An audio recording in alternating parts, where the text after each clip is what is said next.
In the name of God, the Father, for the Son, for the Holy Spirit, for the service of not just this community, but for our great country. Please welcome us to this great. Wow. Oh, Baba, what is this? Tell me. Tell me, this is lovely. This embodies what I've been saying about. You have to go around this place to see what I'm saying. This is just the beginning of what we will see here. And I know one thing will happen to us in this town. This place will further open up our town to great things ahead.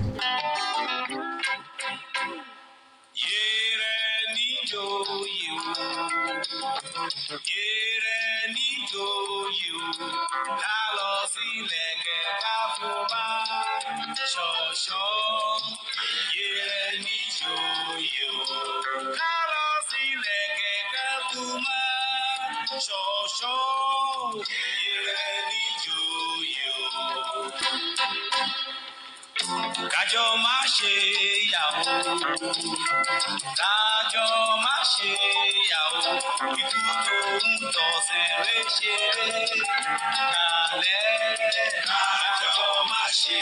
We want to welcome into our midst the celebrant himself, Uncle JIMI SOLANKE. He will be accompanied by his wife, Mrs. Oluwa Nile.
Bring it down. Yeah.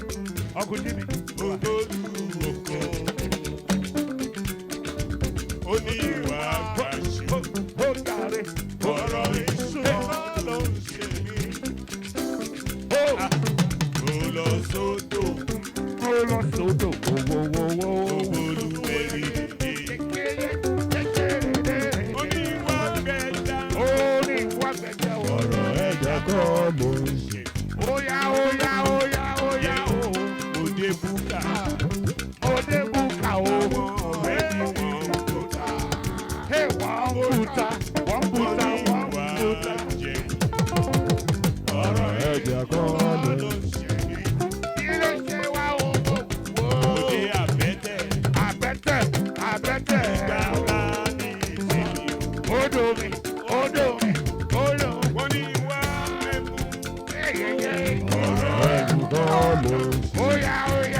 Everybody, let's sing this song.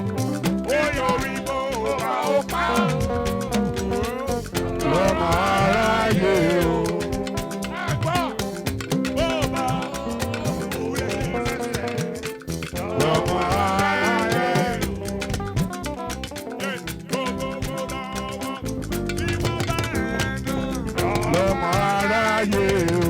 Ṣọ́bọ̀gù. Owó bá ti tán, kí wọ́n bẹ̀rẹ̀ lọ́mọ aráyé o. Oníbèbí tó dá, wọ́n máa ṣe é jù sí lọ́mọ aráyé o. Bí bèbí ẹ̀ ò máa ń jù, wọ́n máa yí mú sí ẹ̀ lọ́mọ aráyé o. Bòdì o, bòdì o, ọ̀rọ̀ aráyé. Ẹ wá gbọ́, ènìyàn bí àbàrò lọ́mọ aráyé fẹ́ o.